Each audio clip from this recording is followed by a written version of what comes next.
I floor it out of here and then disappear into the bus shelter. Go, go, go.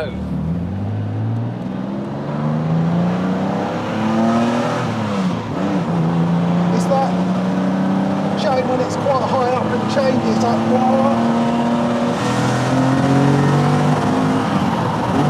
That's more like it when it's on cam. Jesus! It shifts. That is beautiful. Yeah.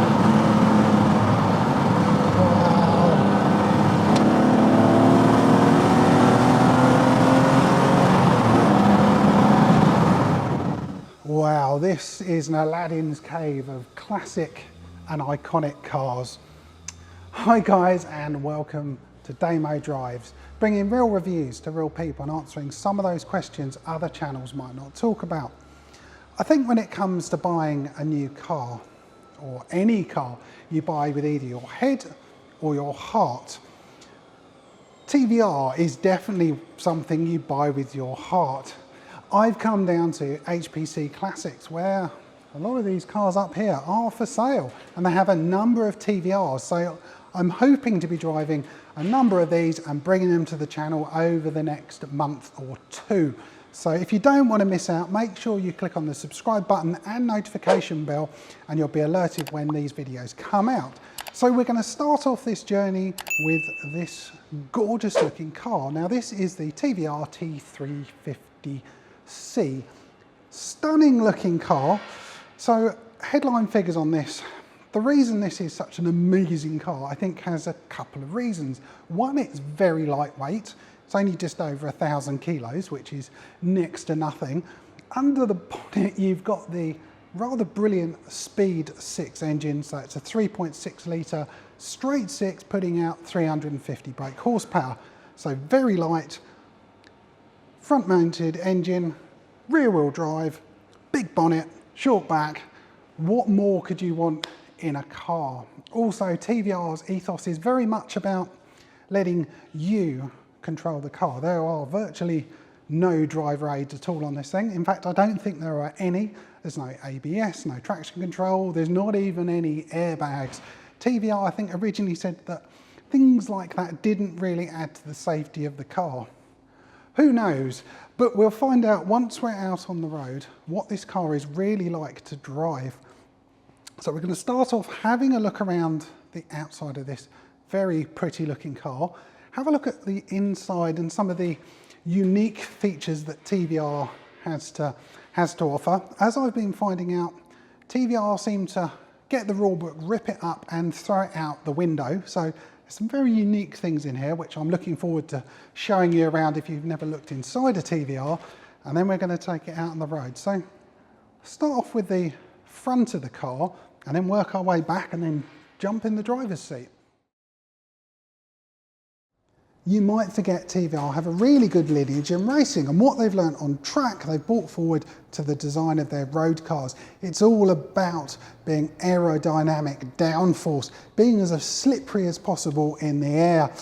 Now, to bring the weight down, as I've mentioned, they use fiberglass for the entire body. Yes, that brings weight right down. It also means for the styling, you could make some very aerodynamic body parts and also very good looking body parts. You'll notice as we go around the car, there are very few sharp angles, and you couldn't really do that with anything other than carbon fiber. But carbon fiber is very, very expensive. So TVRs are generally, well, they're pretty good value for money and they look fantastic. Even though this car was 2005, it really stands up in today's designs. It's a beautiful looking car and a beautiful looking colour as well. Now, in terms of air intakes, there's no large radiator grille as you'd find on many of the modern cars. There's just two parts here and on the other side, and that's it for air cooling. There's also, I forgot to say, I'm lying there, there's also an air intake just under the lights as well.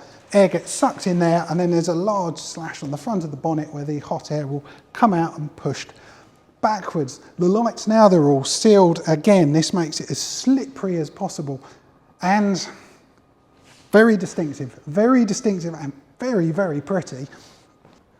When you come around the side, you really do notice Well, how minimalistic it is on the side. The only angle we've got is here where the door is, and that's about it. There's no door handles at all, so you may be wondering how you get in. If you're a TVR owner, you know how you get in. But if not, there's a button underneath the wing mirror. Push that and you can get in. We'll have a look around the inside in a minute. But as I said, it's very minimalistic, nice and curved. It's really, really, really pretty. So if you thought the front of the car looked amazing, I think the rear looks, well, just as good, if not better. The tail lights are very distinctive on here. They're in this L shape. Lower down, this is really unique. By the twin exhaust, you've got this diffuser section, which is something they learnt from their racing heritage, is more downforce, and these holes all cut out on the rear here. I'm sure they do something, because like I said, they design things for a reason. Not sure what that reason is. Put in the comments down below if you can tell me, but it looks cool. Now, to get in the boot, again, there's no buttons. There was no buttons for the door. Well, there was, but it was under the wing mirror. This one is on the T350C logo. You press that, it opens the rear boot. So this is actually a hatchback, which is quite surprising. In there, we've got a reasonable amount of storage. It's all nicely carpeted. And something I found looking around this car, a lot of the parts here, they're all aluminium. They're really, really high quality parts. I've heard a few horror stories about build quality and how bad they are, but looking around this example, I've not found any yet. Famous last words. But it's a very, very good example, a very pretty example of the TVR. So what we're going to do now, we'll get inside. I'm going to show you around there because, as I said, there's some unique quirks about this TVR.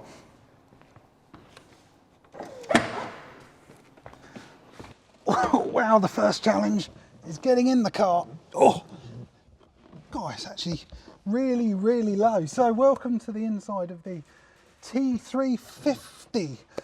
To start with, as I said, it's very, very low, but once you're in the seat, it is really, really comfortable. Loads of leather everywhere. We've got these TVR seats, TVR name on the back. Feels really classy. We've got possibly Alcantara roof. Looks fab, with leather everywhere. Now that is pretty normal. The unique part of TVR is where they've put buttons, what buttons actually look like. So, where do we start? We'll start off with the, I suppose, the steering wheel now. T350, it's pretty normal. It's just looks like a Momo steering wheel with TVR badge, so nothing particularly different there. It's when you start to get up to this section, we've got some very unique buttons, and you're not quite sure what they do. You need to have a play around, as I've done, to work out what they are. So they're lovely. They're all machined out of aluminium, so really, really high quality. So you'll see up here, this one here, we've got lights, so there's a little dial underneath here, so we've got fog lights, the world's smallest hazard light in the middle there. These lovely, again, these are lovely indicators with again aluminium, and then down here we've got the immobilizer, and there's a really small button. I'm going to stick my head out down here behind the keys. That's this little button here is for your windscreen wiper speed. Yeah, so that's a bit different. Air vents here, got a glove box, and as I found, when you turn it on, seems to be blowing air into there as well. I'm not sure whether that's a feature of this particular car. Yes. Over here, obviously, stereo. Now these buttons here, these are for your windows. So you press them. Here, this button here is to actually unlock the door again. So obviously you can't get out, there's no handle, so you just push the button and it opens up. Centre here, 5-speed manual gearbox, everything sort of angled towards the driver. Even the gears, the gear stick, handbrake is slightly angled towards me. It's very offset. And the transmission tunnel, because the engine is so far back, everything is, well, you can see, I'm not going to mention too much, but look, it's separating this. It feels very, very sporty in here. It's actually really nice. Feels real separation between the driver and the passenger. Bit squeaky on the leather there, but this is lovely. We've got the world's smallest sun visors that don't seem to stay up, but again, a feature of the car, but really, really pleasant in here. Now, when it comes to traction control and ABS, it hasn't got any. My ABS is one foot, the traction control is the other foot.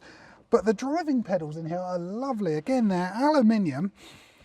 They look amazing. They're in a really, really good position. There's a lot of travel on the accelerator, which is just what you want. With the amount of power this has got, you can feather the throttle a bit more, so you've got more control, as opposed to if it was a really short movement, then it might be a bit hairy, to say the least. The clutch on here is, well, I'm going to get a very good workout on my left leg. It's, God, yeah, that's quite heavy. But I'm looking forward to this. Really nice in here. Got a nice view out the back. It's got an integrated roll cage. So interesting, it goes from the back all the way into this pillar here. Means it's going to be quite a stiff ride, which should help with handling. But there you go. That's the inside of the T350. Very unique, but I think very, very cool indeed. So what we'll do, we're going to get Miles, who runs the company. He's going to take it downstairs, put it in the lift over there, and we're going to go out for a drive. My first ever driving experience in a TVR. Wow, it's going to be quite special. It's a lovely, lovely thing, and it handles really well too. It's so much better than people give them credit for. Every old TVR is a dangerous car. It's, you know, not a driver's car. It's probably more a driver's car than any other car, isn't it? Because they've got the power, and they need treatment with respect. Yeah. You need to know how to drive one to actually, you know, get the best out of it. Just don't plant it on corners and just... It won't do you any favours if you do. Yeah, that's for sure. You can't expect a car to do everything for you. A modern one probably would do, you know, trail braking and all that kind of stuff and try and pull you back around, but something like this, it's down to you. Adds to probably the excitement, you know that you go round at whatever speed, it's 100% down to you. Exactly. The first few times you drive something like this, you tend to worry a bit more than when you've become accustomed to them. Yeah. It will feel as quick as things like the M6 that you've been in, if not quicker. It probably won't be as fast, you know, if you're looking at the numbers, but it'll definitely feel it. It doesn't have to be, does it? I mean, small cars, light cars, they feel a lot. When you're on track and going around the corners, this will probably eat those cars alive, and it gives you so much more of an experience, so much more. As a matter of fact, it's been a little while since I've moved this anywhere, and the last time I took it back to Kev was probably, the current owner, was probably on a slightly rainy day last year. So this is a real joy. The sun's actually come out, which is unusual, isn't it? I know. And if nobody wants to buy it after this... There's a problem. Well, no, there will be a problem, and that'll be that it'll be me that probably buys it. So how much is it up for? She's at 35.5, which is strong money for a T350. They're normally around the 33.5 mark. However, this one has had literally everything you could possibly want done to it. So the interior's been retrimmed, hence it looks so great. The car's been, front end's been resprayed to get rid of the stone chips. It's had Sagaris bump steer mod, hence why it rides and handles so well. And yeah, we'll keep up with the sag round the track.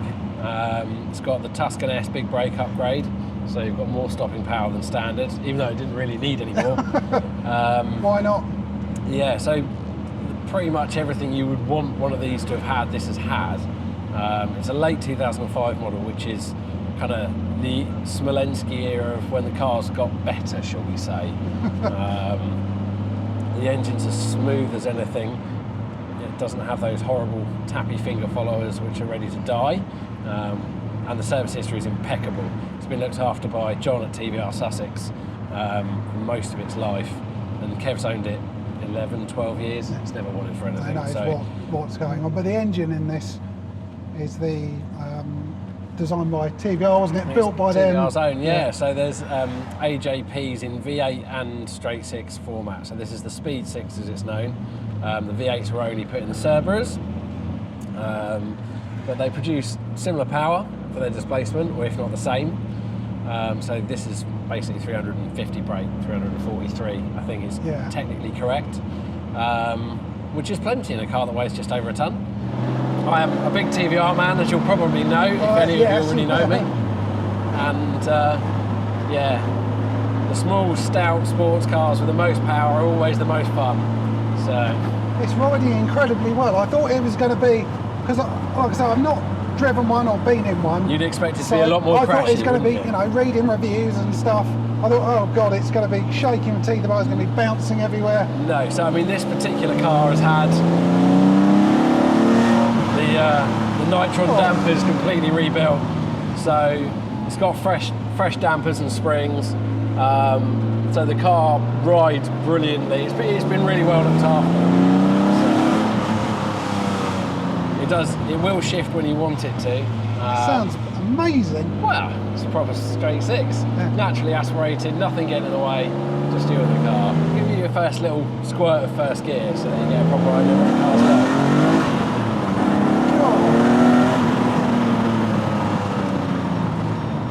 Oh. It moves. Oh wow. And it's got the sound to back it up. So it doesn't have the low end punch that the V8 does. The V8 really kicks you in the spine. It's a lot smoother. The torque's all up top, and it does rev. So I got nowhere near red line there. No. It gives you shift lights as well, which is another thing that most cars didn't have back then. So it go green, amber, red. Telling you when to make your move. It was a very well developed car. I mean, you feel how smooth it is. It really is fantastic. So you can imagine if you were pushing on, this thing stays stuck to the road. They've got larger wheels and tyre package as well over the older cars, so there's more mechanical grip. I think they moved to a different diff manufacturer as well, so the diffs are a lot more advanced than those in the earlier cars. So the thing does stick to the road really well. So it's about as blast, right? Yeah, so it's about as good as it gets. They're brilliant. They really are. Hugely underrated. I mean, if you were looking at a Lotus or anything that's this special, they made 450 Ts overall. There are Cs. This is a coupe, and they did the Targas as well. So it's a split of less than that. They're a very, very rare and special car. You're not going to see many of them. And what can you buy for this kind of cash that's going to be that special? You know, a supercar beta for that money.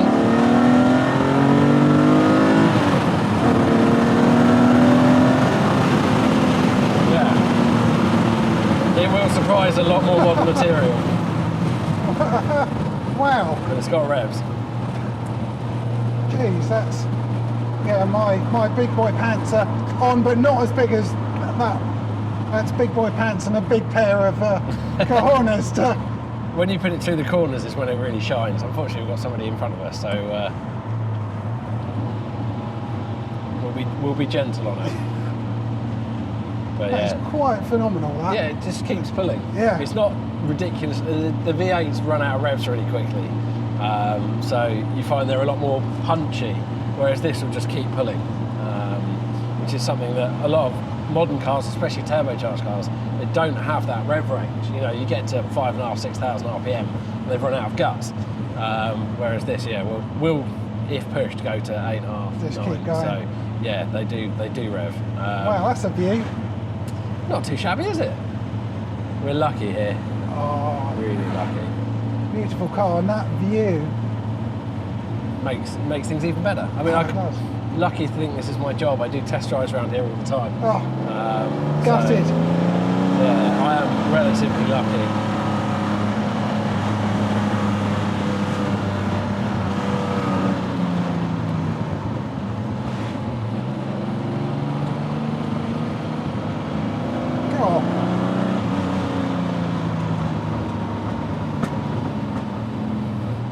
I wasn't expecting that at all.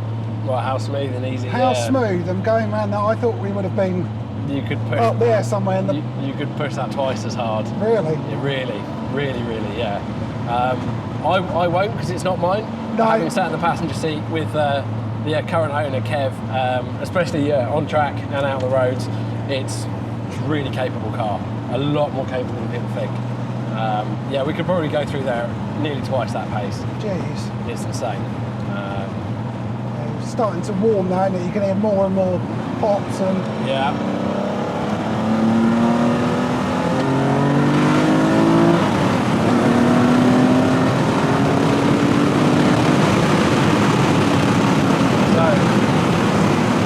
Wow. It will move when you want it to. Yeah. Jeez, that... I'm not sure the words to describe that. not in family-friendly ways. No, I mean it's more impressive than a lot of people would expect it to be. Yeah, like I said, I've only watched reviews of it and things like that, and my opinion was badly made. It would fall apart. We would have broken down. We'd be upside down in a ditch. No, wait till you're sat here. You'll think very differently. Nice place to be behind the wheel, though, isn't it? It just not really going anywhere yet, but I love seeing the arches and the bulging bonnet. And it's a special car. They're always a special place to be. Let's get used to these brakes. Oh, it's starting to definitely pop a bit now. Yeah, she's got some more heat in her. I know, I probably don't need to brake, but... No, definitely not. So you'll find the steering racks in these are quite quick, so you don't really need to swap your hands around. You can just keep it and Okay. treat it like a race car, basically. They are, aren't they? Yeah. Yes.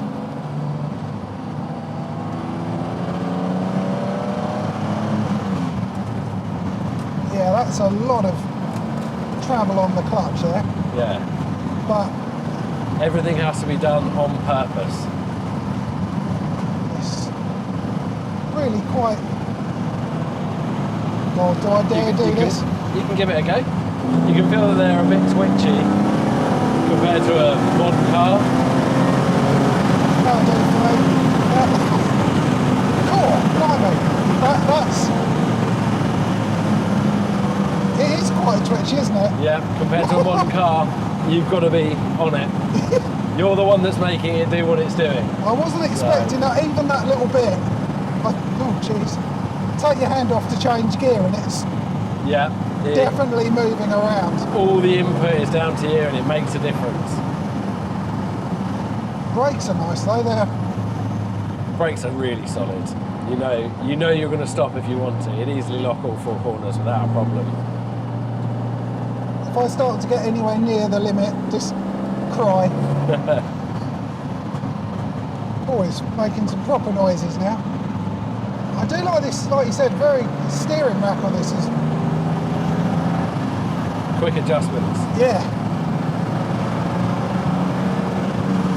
I know, like we said, I'm not pushing it, but it proves I'm having a lot of fun already and I'm not pushing it, so that proves you don't need to be driving at some silly speed to have loads of fun. No. It's because there's nothing between you and the car. It's a little bit more daunting and it keeps you more focused, I think. Yeah. That's floor.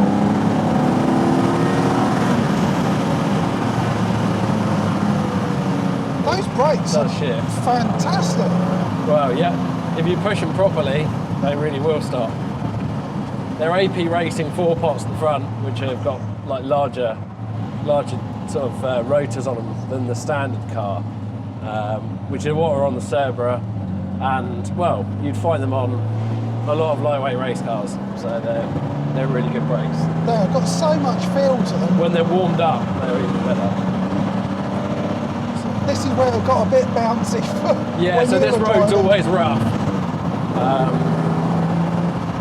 Just hold on. And it's a good test of how you can hold a car together. Yeah. Again, the grip up here doesn't damp, it's not as smooth as this. This is phenomenal. And you end up most of the way up the hill still spinning up in the grip, whereas this will grip. And I think that's courtesy of the chassis, because my car's got the same dampers on it. Yeah. So once you're moving though, the clutch doesn't feel, it's heavy, but it doesn't feel, maybe my legs are warmed up now, the ability to... you get used to it, don't you? Yeah. Huge calf muscles. Only on my left leg though. Well, they've always said it's coined the term as a real man's car. They're, This is proper manly. I don't think we can say manly car, it's a, I don't know what we can say beastly. really. Yes, beastly. Yeah, they Yes. are. It's Blackpool Thunder.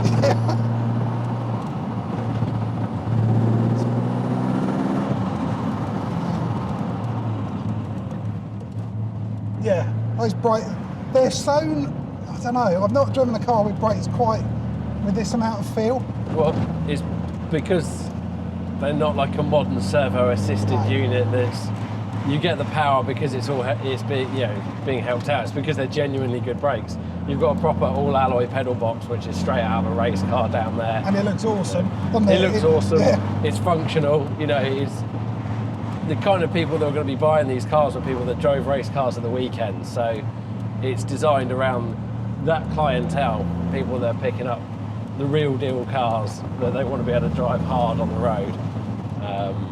Obviously within the speed limits.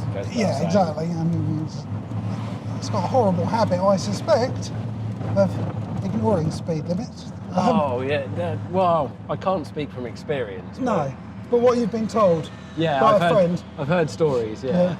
Oh no. I think you're good after this van. Sure. You are. That's... Oh no. You have to wait.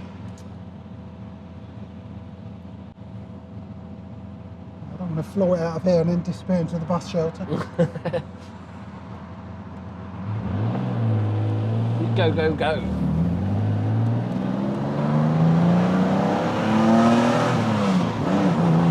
It's that chain when it's quite high up and changes like, whoa. That's more like it. When it's on cam, Jesus. it shifts. That is beautiful. Yeah. Wow.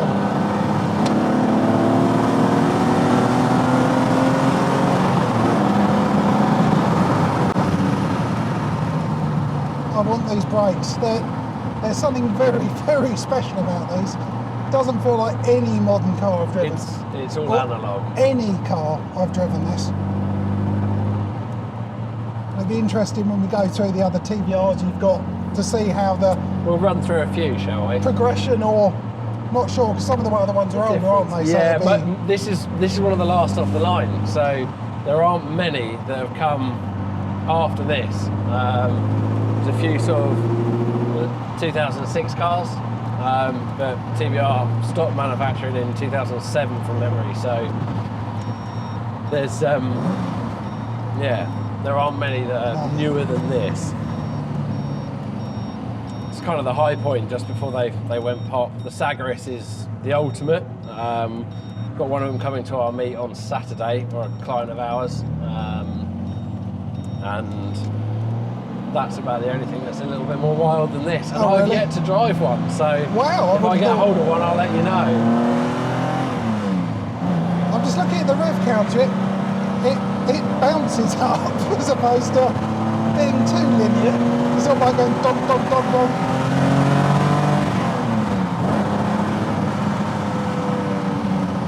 You can just feel the car's desperate to go. It does. It just goes, right, let's head off. But like I said, I'm probably driving about half what you were. But I've still opened it up full on a couple of occasions, and I feel I'm not going to be too cocky or anything like that, but it feels really, really good, and not that scary, like I thought it would do. No, this is it. A lot of people, I think their connotations were probably made in things like the Chimera. It's a more simple car, not as well finished as something like this. And as I say, with the V8, there's a lot more torque low down, so it's easier to get things wrong in one of those than it will be in one of these. Also, on a wet road, they will eat you alive. You'd find this probably would too. It's disrespect, isn't it? Think about what Just depends on the throttle. But don't go, "Whoa!" we'll take you out on a Chimera soon, or a Griff. Yeah. And I think that'll give you an idea of where the tails came from. These are the Speed 6 cars, even the Tuscan S's that are more powerful and have higher top speeds. I personally think are really well behaved and easy to look at, like easy to drive fast, because they don't have those low end punches when you change gear that just spins the rears up. I've really enjoyed this. I mean, whoever buys this, so they just give you a ring, put your details down there, give you a ring and buy the thing as soon as possible, because it is just lovely, lovely, lovely. So thank you very much for letting us drive this one. I'm looking forward to the next cars and the series we're going to do, because this has been very, let's go very through special. all the TVRs. Why not? Why ever not? Because it's a sort of almost a once in a lifetime thing. It's not for you. You do it all the time, but for me, and bringing it to everyone else, But hopefully I still don't get bored. I love TVRs. So that, and if there's ever a car that I was going to get bored of, it wouldn't be one of these. That's true. You know, the heavy gear changes, heavy clutch, heavy throttle, unassisted brakes, all of it really it's just talking to you as opposed to Talking to a computer, which then decides if it wants to do it. So yeah, you're in control of whatever it does. And when you get things wrong, it gives you the opportunity to get them right again. Yeah. When you do, it's even more rewarding. Yeah, no. So anyway, guys, I hope you've enjoyed this absolutely wonderful TVR T350. If you want to buy it, like I said, contact details down below. Wow, I'm going to probably turn the cameras off now. Guys, I hope you've enjoyed it. If you have, please give me a thumbs up. Comments are always welcome. And remember to click on the subscribe button. Thanks for watching.